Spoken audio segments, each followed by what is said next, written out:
నమస్తే, welcome to Leo news. ఏ పార్టీకైనా ఏ వ్యక్తికైనా కూడా అధికారం చేతిలో ఉన్నప్పుడు, అధికార పార్టీ అయినప్పుడు ఆ పార్టీకి వ్యతిరేకత రావడం సహజం. కానీ జగన్మోహన్ రెడ్డి ఓటమి పాలైన తర్వాత ఆయన ఇమేజ్ ఇంకా బ్యాడ్ అయిపోయింది. ఎందుకు అంటే ఆయన అధికారంలో ఉన్నప్పుడు చేసిన పనులు కావచ్చు, అలాగే ఆయన తల్లి చెల్లి విషయంలో కూడా చేస్తున్నటువంటి పనుల విషయంలో మరి ఆంధ్రప్రదేశ్లో అయితే ఆయన ప్రజలు అసహించుకుంటున్న పరిస్థితి. ఈ తరుణంలో ఆయన ఒక పక్కా ప్లాన్ సిద్ధం చేసుకున్నట్టు వార్తలు అయితే వస్తూ ఉన్నాయి. ఆయన ఇమేజ్ని ప్రజల్లో మంచిగా ప్రమోట్ చేసుకునే విధంగా ఒక సంస్థతో ఒప్పందం కుదుర్చుకున్నారు. ఆ సంస్థ జగన్ ఇమేజ్ని ప్రజల్లోకి మంచిగా తీసుకెళ్తుందని వార్తలు వినిపిస్తూ ఉన్నాయి. ఇంతకీ ఆ ఒప్పందం కూడా ఆల్మోస్ట్ జరిగిపోయింది అని చెప్పి వార్తలు వస్తున్న నేపథ్యంలో మరి నిన్న జగన్మోహన్ రెడ్డి హిందూ ధర్మ పరిరక్షణగా ఎత్తిన అవతారం అందులో భాగంగానే అనుకోవచ్చా? ఎలాంటి విషయాలన్నీ తెలుసుకుందాం. మనతో పాటు ఉన్నారు సీనియర్ పొలిటికల్ అనలిస్ట్ అంగంరావు గారు. నమస్కారం సార్. నమస్తే సార్, జగన్మోహన్ రెడ్డి గారికి ఇమేజ్ బాగా డ్యామేజ్ అయ్యింది. ఎందుకంటే ఆయన తల్లి చెల్లెళ్ళు వచ్చి బయట ప్రచారం చేయడం, అలాగే గతంలో ఆయన చేసిన పనులు కావచ్చు, ఆయన ఎదుర్కొంటున్నటువంటి కేసులు, ఉన్న కేసులకు తోడు ఇప్పుడు కొత్తగా కూడా చాలా ఆరోపణలు ఆయన ఎదుర్కోవడం కావచ్చు. సో ఇంకా నాకు ప్రజల్లో పలుకుబడి పరపతి పడిపోయింది, నా ఇమేజ్ మొత్తం పోయింది అనుకుంటున్న టైంలో ఆయన ఒక పొలిటికల్ సంస్థ ఒప్పందం కుదుర్చుకున్నారు. ఎందుకంటే సాక్షి మీడియాలో ఎంత ప్రచారం చేసినా ప్రజలు నమ్మే పరిస్థితి లేదు. సో కొంత యూట్యూబ్ ఛానల్ పెట్టుకున్నా కూడా వర్కౌట్ అవ్వట్లేదు అన్న ఆలోచనతోనే ఆయన ఇలా పొలిటికల్ సంస్థ ఒప్పందం కుదుర్చుకుంటున్నారు అంటున్నారు. సో దీంట్లో ఎంతవరకు నిజం ఉండే అవకాశం ఉంటుందంటారు? ఒకవేళ ఆ పొలిటికల్ సంస్థ వచ్చి ఈయన ఇమేజ్ని పెంచాలని చూసినా అది పెరుగుతుందంటారా? అసలు జగన్మోహన్ రెడ్డి ఫ్యూచర్ ఏంటంటారు? ఎలిక చర్మాన్ని తీసుకొచ్చి ఎంత బాగా ఉతికినా నలుపు నలుపే కానీ తెలుపు కాదని చెప్పి మనకు వెనకటికి ఒక సామెత ఉంది. జగన్మోహన్ రెడ్డి గురించి, జగన్మోహన్ రెడ్డి యొక్క రాజకీయ పార్టీ గురించి, జగన్మోహన్ రెడ్డి యొక్క రాజకీయం గురించి, అతను ఈరోజు నడుపుతున్నటువంటి విధానాన్ని గురించి మనం ఎంత చర్చించుకున్నా కూడా 5 సంవత్సరాల ఆంధ్ర రాష్ట్ర పరిపాలన చూసిన ఆంధ్ర రాష్ట్ర ప్రజలు, ప్రజానీకం ఇంకొక 30 సంవత్సరాలు మర్చిపోరు. దాన్ని ఇంకొక 30 సంవత్సరాలు మర్చిపోరు. ఎందుకంటే ఒక తరాన్ని మొత్తాన్ని అతను నిర్వీర్యం చేశాడు. ఈరోజు మీకు ఆ లెక్కలు ఉన్నాయో లేవో నాకైతే తెలియదు, కానీ 30,000 మంది మద్యం తాగి ప్రాణాలు కోల్పోయారు.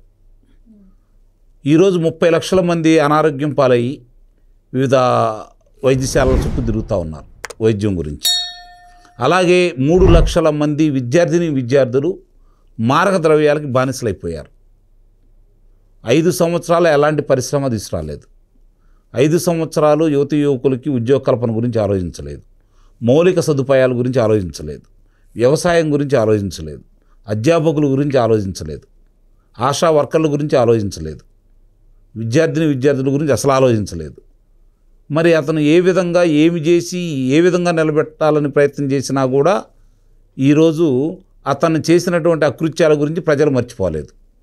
కాబట్టి ఇక్కడ గమనించుకోవాల్సిన అంశం ఏంటంటే, కాంగ్రెస్ పార్టీని కర్ణాటకలో గెలిపించినటువంటి ఎవరైతే ఉన్నారో సంస్థలు వాళ్ళని నియమించుకున్నారనే మాట ఇక్కడ వినపడతా ఉంది. అతను మారాడు, మంచివాడని చెప్పుకోవడానికి కళ్ళ ముందు కనపడతానే ఉన్నాయి కదా. ఇంకా తల్లి చెల్లి ఉదంతం, దాని గురించి వీళ్ళు ఎంత ఒకవేళ ఏది చేయాలన్నా కూడా అదైతే మర్చిపోరు కదా. మరి ఈరోజు అతను ఒక పోలీస్ అధికారులను పట్టుకొని ఇష్టారీతిగా మాట్లాడే విధానం చూసిన తర్వాత ఎలా మర్చిపోతారు జనాలు? ఈరోజు పోలీస్ అధికారులని బట్టలు ఓడదీస్తాను, మిమ్మల్ని ఉద్యోగాల నుంచి తొలగిస్తాను, మీ సంగతి తెలుస్తాను, సప్త సముద్రాల అవతలండా వదిలిపెట్టను అని చెప్పి అతను మాట్లాడుతూ ఉంటే, అతను సహచరులుగా పనిచేసినటువంటి వ్యక్తులు, మంత్రులుగా పనిచేసినటువంటి వ్యక్తులు నరికేస్తాం, బయటికి లాగి కొట్టేస్తాం అని చెప్పని కార్మూర్ నాగేశ్వరరావు లాంటి వ్యక్తులు మాట్లాడుతూ ఉంటే, ఇది హర్షణీయం అని చెప్పని ప్రజలు రేపు ఆమోదిస్తారా? ఇలాంటి అరాచకాలు చేశారనే కదా 11 స్థానాలకు పరిమితం చేసింది. ఇలా మాట్లాడితే రేపు పొద్దున ఇలాంటి వాళ్ళు కాదు, 100 మంది ఈ ఎన్నికలకి గెలుపు కోసం ప్రయత్నం చేసిన సంస్థలు వచ్చేసి అతని కింద పనిచేసినా కూడా ప్రజలైతే అతను వెంట నడిచే పరిస్థితి అయితే నిస్సందేహంగా లేదు.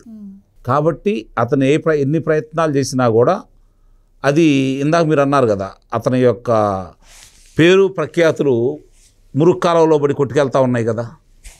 ఇప్పుడు మురుక్కాలలో పోయి ఇంకోళ్ళు ఎవరు చేపెట్టే పరిస్థితి అయితే లేదు కదా, ఎందుకంటే ఆ కంపు ఇళ్ళకు కూడా అంటింది కదా. కాబట్టి ఆ పరిస్థితి ఉంటుందని అయితే నేను భావించట్లేదు. అతని పరిస్థితి ఎలా ఉంది అంటే, ఒక మాజీ ముఖ్యమంత్రి జగన్మోహన్ రెడ్డి గారు అని చెప్పని చెబితే ఉలిక్కి పళ్ళేసేటట్టున్నారు పసిపిల్లలు కూడా. అలాంటిది ఆంధ్ర రాష్ట్రంలో అతని గురించి ఈరోజు ఒక అవగాహన అంటూ ఉంది. ఇప్పుడు మళ్ళీ అతను ఎన్ని చేసినా, ఎన్ని ప్రయత్నాలు చేసినా, ఎంత రెచ్చగొట్టినా, ఎన్ని విధ్వంస కార్యక్రమాలు చేపట్టాలని చూసినా అతని మెడకే చుట్టుకుంటాయి తప్ప ఎట్టి పరిస్థితుల్లో కూడా ప్రజలు దాని గురించి చర్చించరు. ఇది గమనించుకోండి. అంటే జగన్మోహన్ రెడ్డిని క్లోజ్గా అబ్జర్వ్ చేసిన వాళ్ళు, అంటే ప్రజలకు కూడా అర్థమైంది అనుకోండి, ఆయన ఏది చేసినా కూడా బూమరాంగ్ అవుతున్న పరిస్థితే కనిపిస్తోంది. రేపు ఈ పొలిటికల్ సంస్థ వచ్చి కొంత ప్రమోట్ చేసినా కూడా ఎక్కడా కూడా ఆయన తల్లి చెల్లి కూడా తగ్గే పరిస్థితి అయితే కనిపించట్లేదు. వాళ్ళు కూడా కౌంటర్స్ ఇస్తూనే ఉన్నారు. ముఖ్యంగా ఆ పార్టీ నుంచి బయటకు వచ్చిన వాళ్ళు కూడా మాట్లాడుతున్న నేపథ్యంలో అసలు ఫ్యూచర్లో ఇంకా జగన్మోహన్ రెడ్డి ఇంకా ఎక్కువ కేసులు ఎదుర్కోవాల్సి వస్తే కంపల్సరీ ఈ ఎంక్వైరీ జరుగుతుంది కాబట్టి ఆయన దాకా వెళ్ళే అవకాశం ఉంటుంది. సో ఆ సంస్థలు వచ్చినా కూడా జగన్మోహన్ రెడ్డి సేవ్ అవుతారంటారా? ఇప్పుడు మద్యం కుంభకోణం కావచ్చు, ఇసుక కావచ్చు, లేదంటే జరిగిన అవతవకలు కావచ్చు. మరి 7 లక్షల కోట్లకి 3 లక్షల కోట్లు పై చిల్లర మాత్రమే ఈరోజు లెక్కలంటూ ఉన్నాయి. మిగిలిన దానికి లెక్కలు లేవు. మరి ఈరోజు వక్స్ బోర్డులకు సంబంధించింది కావచ్చు, లేకపోతే వివిధ ప్రభుత్వ సంస్థలకు సంబంధించినటువంటి భూములకు సంబంధించింది కావచ్చు, అతను ఇంకా 25 వాళ్ళ కార్యాలయాలను నిర్మించుకుంటున్నాడు. ఇలాంటివన్నీ కూడా కళ్ళ ముందు ఉన్నాయి. ఇవన్నీ రేపొద్దున బయటికి తీస్తారు కదా. మరి బయటికి తీసిన సందర్భంగా వీటన్నిటికంటే కూడా వాళ్ళ బాబాయ్ గారి హత్యకు సంబంధించిన విషయాలన్నీ కూడా ఒక్కోటి బయటకు వస్తున్నాయి కదా. ఇన్ని విషయాలు బయటకు వస్తూ అవినీతికి సంబంధించింది, మద్యానికి సంబంధించింది, భూముల కుంభకోణానికి సంబంధించింది, అలాగే ఉద్యోగస్తులకు సంబంధించినవి, వాళ్ళ డబ్బులు కూడా తీసుకున్నాడు కదా, పిఎఫ్లు కావచ్చు, ఇవన్నీ కూడా అవి కూడా వాడుకున్నాడు కదా. చాలా కుంభకోణాలు బయటకు వచ్చిన తర్వాత ఎన్ని రోజుకోటి రేపు పొద్దున బయటకు వస్తూ ఉంటే ఏ జాకీలు వేస్తేనో లేకపోతే ఏ హెలికాప్టర్ పెట్టి పైకి తీసుకెళ్లాలన్నా కూడా ఎక్కడికి వెళ్తారు? ఏం చేస్తారు? ఎందుకు నమ్ముతారు? ఇది ప్రజలతోటి అతను ఆ చెలగాటం ఆడాడు. ప్రజల ఆత్మాభిమానంతో చెలగాటం ఆడాడు. గమనించుకోండి. ఒక దెబ్బేస్తే మర్చిపోతారు. ఒక పరుష పదజాలాన్ని వాడారనుకోండి, మనసు చివుక్కుమంటుంది, పదే పదే అది గుర్తొస్తూ ఉంటుంది. రెండోది, అతను వాళ్ళ మాన ప్రాణాలతో చెలగాటలు ఆడాడు. ఇవన్నీ కూడా ప్రజలు ఎలా మర్చిపోతారు చెప్పండి? ఏదైనా ఒక విషయం అనుకోండి, నాకు తెలిసి ప్రపంచవ్యాప్తంగా మహిళలు, రైతులు, విద్యార్థులతో పెట్టుకున్నవాడు ఎవడు బాగుపడలా. మళ్ళీ తిరిగి ఎవడు అధికారంలోకి రాలా. జగన్మోహన్ రెడ్డి వాళ్ళ ముగ్గురితో పెట్టుకున్నాడు, మిగిలిన వాళ్ళందరితో పెట్టుకున్నాడు. ఇప్పుడు వాళ్ళ ముగ్గురు కావాల్సినవన్నీ ప్రభుత్వం చూస్తూ ఉంది. రేపు ప్రభుత్వానికి అనుకూలంగా వాళ్ళు ఉన్నారనుకోండి, వీళ్ళు ఎంతమంది వచ్చినా కూడా చేయగలిగినది ఏమీ లేదు. కాకపోతే ఈ ప్రభుత్వం కూడా కొన్ని విషయాల్లో ఇంకొంచెం చురుకుదనం అయితే కావాలి. అందుట్లో ఎలాంటి సందేహం కూడా ఏమీ లేదు.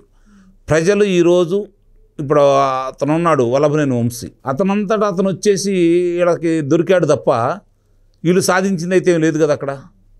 అట్లాగే మిగిలిన విషయాలు కూడా చూసుకుంటూ ఉంటాయి. కాబట్టి వీళ్ళు ఫలానా వ్యక్తుల్ని ఫలానా కుంభకోణంలో అదుపులో తీసుకున్నారు, నిరూపించారు, శిక్షలు వేశారు. ఫలానా అధికారి తప్పు చేశాడు, విధుల నుంచి తొలగించారు, శిక్షలు వేశారు, నిరూపించారు. ఇది కనుక వీళ్ళు చేయగలిగితే నిస్సందేహం కూడా ప్రజలు ఈరోజు వాళ్ళు 164 స్థానాలు ఇచ్చింది అతను చేసిన అరాచకానికి, అకృత్యాలకి, మరి అతను చేసిన దోపిడీలకి, దొంగతనాలకి, వాటన్నిటికీ శిక్షలు వేయమని చెప్పని దానికి సంబంధించిన అధికారుల్ని, శాసనసభ్యుల్ని, మంత్రుల్ని, స్థానిక సంస్థల నేతల్ని అందరిని కూడా శిక్షించమని చెప్పని వీళ్ళకి ఇంత అపూర్వమైనటువంటి విజయాన్ని ఇచ్చారు. ఆ విషయంలో కనుక వీళ్ళు కనీసం 10వ వంతు చేసినా కూడా ప్రజలు తృప్తిగా ఉంటారు. అది వాళ్ళు ఇంకా రెచ్చగొడుతున్నారు. ఇప్పుడు ఇందాక మీరు చెప్పినట్టు కారుమూరి నాగేశ్వరరావు ఉన్నాడు. అతను ఈరోజు అతను మాట్లాడిన విధానం ఏంటి అంటే, ఉత్తరాంధ్ర వరకు, గుంటూరు నుంచి ఉత్తరాంధ్ర వరకు ఉండేవాళ్ళని ఇళ్ల నుంచి లాగి కొడతాడా, లేదా ఇక్కడ నుంచి రాయలసీమ వరకు అందరిని బయటికి లాగి నరికేస్తాడా? అంటే నరికెత్తి సుత్తా కూర్చుంటారా? అంత సమర్థులా వీళ్ళు? రేపు వీళ్ళకి అధికారం వచ్చిద్దా? ఇలాంటి మాటలు మాట్లాడే వాళ్ళకి, తగిన శాస్తి చేయగలిగితే, తగిన విధంగా బుద్ధి చెప్పగలిగితే, వాళ్ళకి శిక్షలు వేయించగలిగితే మిగిలిన వాళ్ళు మాట్లాడకుండా ఉంటారు. వాళ్ళు రెచ్చగొట్టాలనుకుంటున్నారు, అరాచకం సృష్టించాలనుకుంటున్నారు, అలజడి రేపాలని చూస్తున్నారు, హత్యలు చేయించాలని చూస్తున్నారు. దానికి సరైన విధంగా గనక అడ్డుకట్ట వేయగలిగి వాళ్ళకి శిక్షలు వేయించగలిగితే మిగిలిన విషయాలన్నీ కూడా సర్దుకుంటాయని అయితే నేను భావిస్తున్నాను. Thank you so much. Please subscribe to Leo news for more videos.